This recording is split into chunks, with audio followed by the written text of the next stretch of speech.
여러분, 혹시 사랑하는 가족이 예수님을 믿지 않아서 전도를 해보신 적이 있으신가요? 그럴 때마다 부딪히는 난관은 무엇이 있으셨나요? 저를 포함해서 제 주변의 지인들을 보면 한결같이 가족 전도 중에 혹은 그냥 전도 중에 가장 힘든 전도가 가족 전도라고 합니다. 심지어 내 가족이 교회 가서 기도하는 것이 제일 싫다고 하면서 교회를 못 가게 하는 가족 구성원도 꽤 많다고 합니다.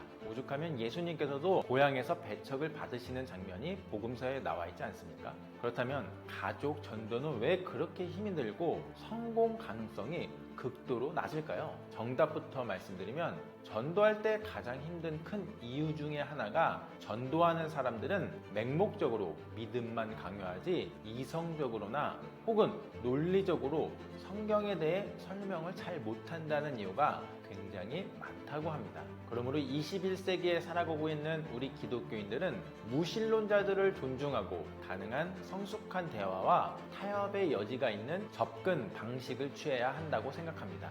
이를 위해서는 서로를 이해하고 존중하는 마음이 필요한데요. 바꿔서 이야기하면 무신론자들이 가장 많이 궁금하게 생각하는 부분과 그들이 하는 단골 질문들의 해답을 반드시 우리 기독교인들은 대답할 수 있어야 된다라는 것입니다. 그렇다면 무신론자들이 이 기독교인들에게 하는 질문 탑3는 무엇이 있을까요? 그리고 그것에 대한 대답은 어떻게 해야 될까요? 첫째로, 하나님은 왜 악과 고통을 허락하는 것일까요? 라는 질문입니다. 성경에서 하나님이 악과 고통을 허용하는 이유에 대해 여러 가지 대답을 제시합니다. 그러나 이를 이해하기 위해서는 성경 전반에 걸쳐 제시된 하나님의 계획과 예수 그리스도의 구속 사역을 함께 고려해야 합니다. 먼저 하나님은 우리에게 자유의지를 주셨습니다. 이는 우리가 악을 선택하거나 좋은 선택을 할 수 있다는 것을 의미합니다. 하나님은 우리를 강제로 좋은 일을 선택하게 할 수 없으며 이는 우리가 하나님을 진정으로 사랑하고 섬길지를 선택할 수 있도록 해줍니다. 그러나 우리가 자유의지를 가지고 있기 때문에 우리는 종종 악을 선택하기도 합니다. 그리고 성경은 죄와 그 결과인 고통이 인류의 문제라는 것을 알려줍니다. 아담과 이브가 첫 번째 죄를 지었을 때 이는 인류의 모든 고통의 근본적인 원인이 되었습니다.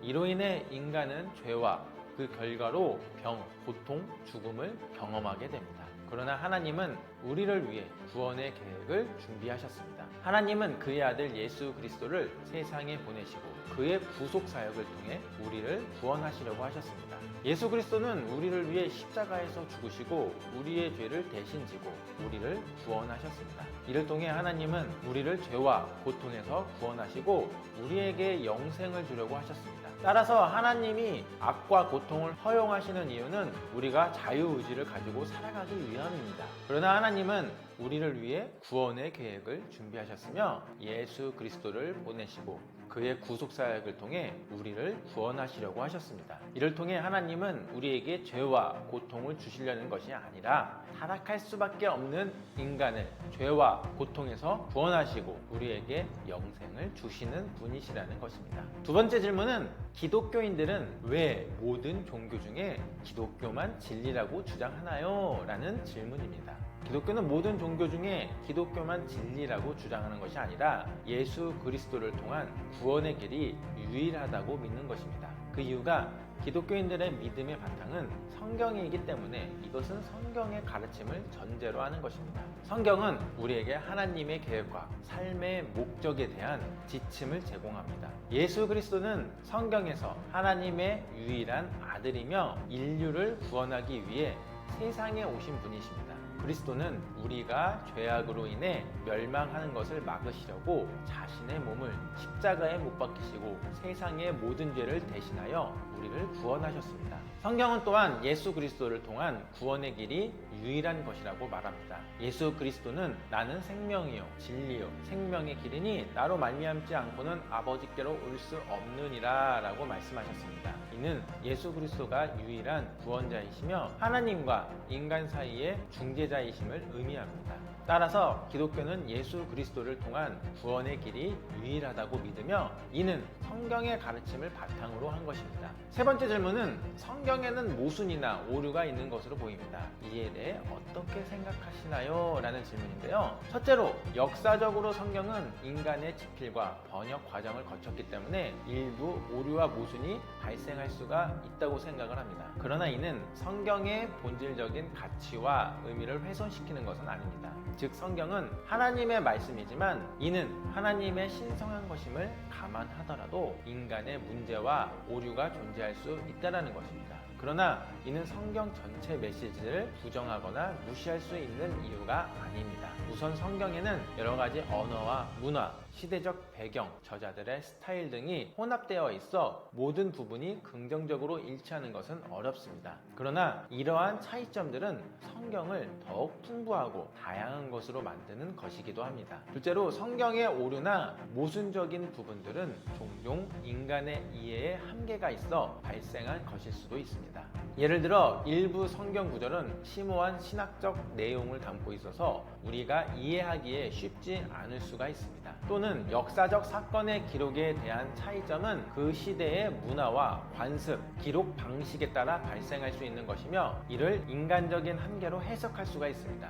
마지막으로 성경의 핵심은 예수 그리스도의 구속 사역에 대한 것입니다. 성경은 인간의 죄와 멸망 상태를 인식하고 그리스도를 통해 우리를 구원하시고 새로운 삶을 주시는 하나님의 사랑의 이야기입니다. 이는 인간이 성경에 존재하는 오류나 모순적인 부분보다 더욱 중요하며 우리의 삶에 큰 의미를 부여하는 것입니다. 따라서 무한하신 하나님의 계시로 기록된 성경에는 유한한 인간의 오해로 모순이나 오류가 존재할 수가 있지만 이는 성경의 전체적인 메시지와 중요성을 부정할 수 있는 이유가 아니라는 것입니다. 가장 중요한 것은 성경은 하나님의 말씀을 담고 있으며 우리가 하나님을 만나고 예수 그리스도를 통해 구원을 받을 수 있는 길을 제공하는 것입니다. 결론적으로 이처럼 믿지 않는 사람들은 전도할 때 가장 중요한 부분은 관계를 잘 유지하며 서로를 존중하며 그들의 질문에 최대한 성경적으로 잘 대답하는 것입니다. 무신론자들은 종종 종교나 신앙에 대해 불신을 가지고 있기 때문에 기독교인들이 강제적이거나 억지로 전도하는 것은 오히려 역효과를 낼 수 있습니다. 따라서 기독교인들은 가족 무신론자들의 마음과 생각을 들어주고 서로의 시각을 공유하며 대화할 수 있도록 노력해야 합니다. 예수 그리스도의 구속 사역은 이러한 상황에서도 중요한 역할을 합니다. 예수 그리스도는 인류의 죄와 죽음으로부터 우리를 구원하기 위해 세상에 오신 분입니다. 그분이 우리를 위해 십자가에서 죽으셨고 사망을 이겨내시고 부활하셨습니다. 이것이 우리에게 하나님의 사랑과 은혜를 보여주는 중요한 증거가 될 수 있다는 것입니다.